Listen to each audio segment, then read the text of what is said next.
See video on mõeldud selleks, et sa oskaksid paremini kirjutada neutralisatsioonireaktsiooni võrrandit, mis on siis soola saamise võimalus. Ja me teeme koos töövihikust 18.3 kolm esimest ülesannet. Kõigepealt palun võtta kindlasti õpikust lahti lehekülg 149. Sealt sa leiad siis sellise tabeli, kus on happed kirjas, happeanioonide nimed ja laengud ja siis katioonide laengud ja happeanioonide laengud. Et seda tabelit leheküljelt 149 õpikust võta kindlasti endale kõrvale lahti. Nüüd soolade saamise reaktsioonivõrrandist me oleme rääkinud, see on siis neutralisatsioonireaktsioon ja see on selline, kus alus ehk hüdroksiid reageerib happega ja saaduseks on alati sool ja vesi. Ehk siis üks saadustes on kindel H2O vesi, et seda valemit sa võid alati kirjutada. Nüüd vaatame ja tuletame meelde veel kord, et mis asjad on alused ehk hüdroksiidid. Alus koosneb kahest osast. Esimene osa on muutuv, see on metallikatioon ja tal on positiivne laeng alati. Ma olen metalli märkinud punaseks ja plussi ka punaseks, see tähendab, et metall on muutuv osa hüdroksiidi sees. Hüdroksiidi teine pool on OH-ioon ehk hüdroksiidioon ja selle laeng on alati -1. Kuidas sa tunned ära, et nime järgi, et tegemist on hüdroksiidiga? Vot, siis kui nimes on lõpphüdroksiid, siis sa tead, et sa pead panema need kaks komponenti kokku ja tasakaalustama ka, et ristindeksid. Happe koosneb samuti kahest osast.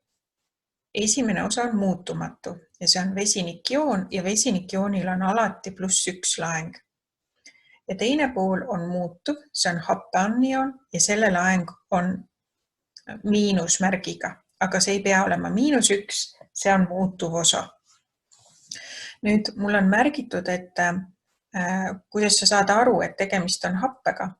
Vaata, siin alati lipus on happe ja nüüd sinna happe alla on kirjutatud, et vaata tabelist. Ehk siis happevalemit sa ise koostama ei pea, vaid sa võtad sellest tabelist siin.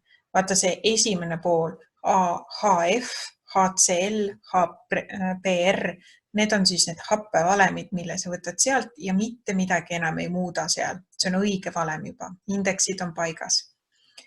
Nüüd sool koosneb ka kahest osast ja pane nüüd tähele, et sa võtad ühe osa aluse seest, see on see punane ehk metall ja teise osa happe seest, see on siis ka punane ehk happeanioon ja saad sellest soolavalemi kokku.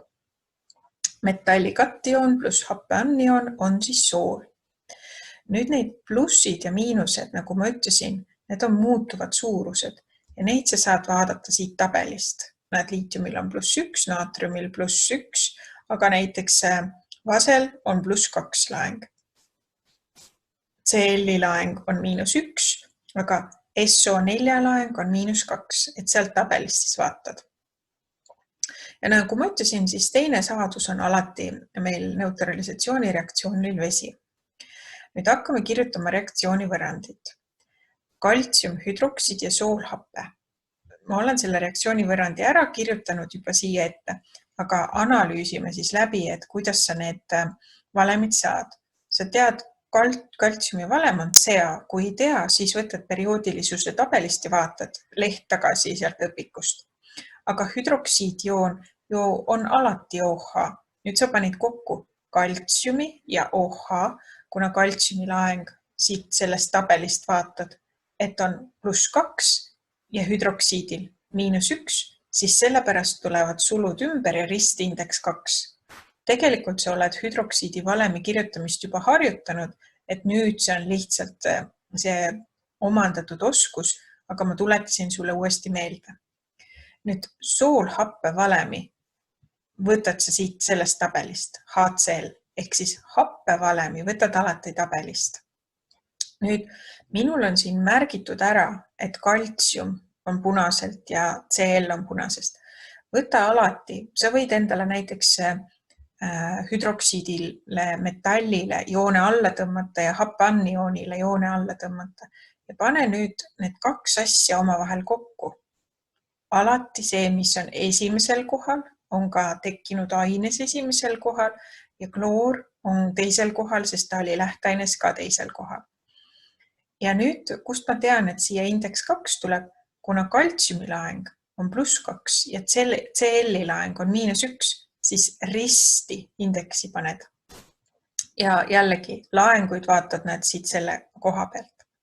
Ja H2O on alati, eks ole. Nüüd paneme tasakaalu ka. Siin on 2 kloori, aga siin on ainult 1, järelikult tuleb RT-kordaja 2.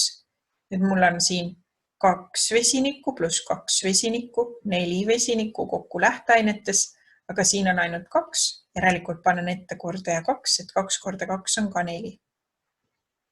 Järgmine võrrand. Fosforappe vaatad tabelist ja kaltsiumhüdroksiidi valemi koostad ise. Olen selle võrrandi ära kirjutanud. Vaatasid tabelist. Miks nüüd siia ei tule neid plusse miinuseid? Või miks nüüd siia ei tule seda indeksit alla? Sest kaaliumi laeng on +1, hüdroksiidil -1. +1, -1 ongi kokku juba 0. Nüüd mul on vastupidi, eks ole, et mul on hape esimesel kohal. Ma võtan happest tagumise poole ja hüdroksiidist esimese poole ja panen nad kokku. Kuna hüdroksiidist on esimesel kohal, siis siin ta on ka esimesel kohal, eks ole. Happes on teisel kohal, siin ta on ka teisel kohal. Paned kokku. Miks tuleb siia indeks 3? Kaaliumi laeng on +1, fosfaadil -3, risti indeks 3. Ainevalemid on õiged. Nüüd vaatame. Siin selles kaaliumis on 3. Kaaliumfosfaadi sees on 3 kaaliumit, aga siin on ainult 1. Panen korda ette 3. 3 vesinikku plus 3 vesinikku on 6 vesinikku kokku, aga siin on ainult 1. Panen ette kordaja 3. Nüüd on võrrand õigesti kirjutatud. Järgmine.